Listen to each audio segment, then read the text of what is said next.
ગાંધીધામમાં પરમ પૂજ્ય ધણી માતંગની જન્મ જયંતિ નિમિત્તે પરંપરાગત રીતે શોભાયાત્રા નીકળી હતી। ધારાસભ્ય માલતીબેન મહેશ્વરીએ શોભાયાત્રાનું પ્રસ્થાન કરાવ્યું। વ્રતધારી પર પુષ્પવર્ષા। તારીખ 4/2/2026ના રોજ ગાંધીધામ સંકુલમાં દર વર્ષની જેમ ધણી માતંગ દેવની જન્મજયંતિ નિમિત્તે પૂર્વ સંધ્યાએ શોભાયાત્રાનું આયોજન કરવામાં આવ્યું હતું। સમાજના અગ્રણી મહિલા અને ધારાસભ્ય માલતીબેન મહેશ્વરીએ શોભાયાત્રાનું પ્રસ્થાન કરાવ્યું હતું, જેમાં સમાજના પ્રમુખો, ધર્મગુરુઓ વગેરે જોડાયા હતા। ડીજેના તાલના સથવારે જુદા જુદા વિસ્તારમાંથી નીકળેલી યાત્રાએ ભારે આકર્ષણ જમાવ્યું હતું। જગજીવનનગર, સુંદરપુરી, ભારતનગર, કિડાણા, આદિપુર, ગણેશનગર વગેરે વિસ્તારોમાંથી નીકળેલી યાત્રા શહેરના જુદા જુદા માર્ગો પર ફરી હતી।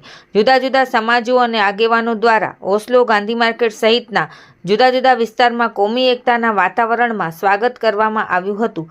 આ ઉપરાંત ધારાસભ્ય માલતીબેન મહેશ્વરી દ્વારા ધર્મગુરુઓ, પ્રમુખો અને માઘ સ્નાનના વ્રતધારીઓ પર પુષ્પવર્ષા અને માળા પહેરાવીને સ્વાગત કરવામાં આવ્યું હતું।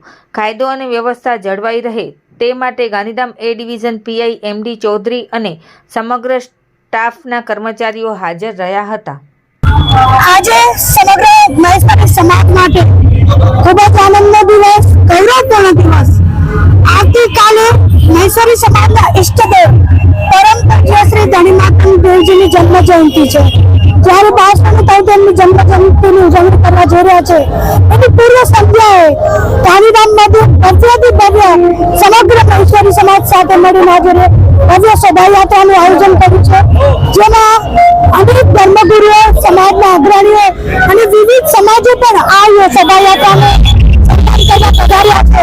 ત્યારે આજના દિવસે સમગ્ર સમાજના અગ્રણીઓને ખૂબ અભિનંદન, સત્કાર આપું છું અને દાદાના ચરણોમાં પ્રાર્થના કરું છું કે આ રીતે સમાજ પ્રગતિ કરતું રહે, સંગઠિત થઈ અને સમાજ એક નવી ઉન્નતિ પર આગળ વધતું રહે।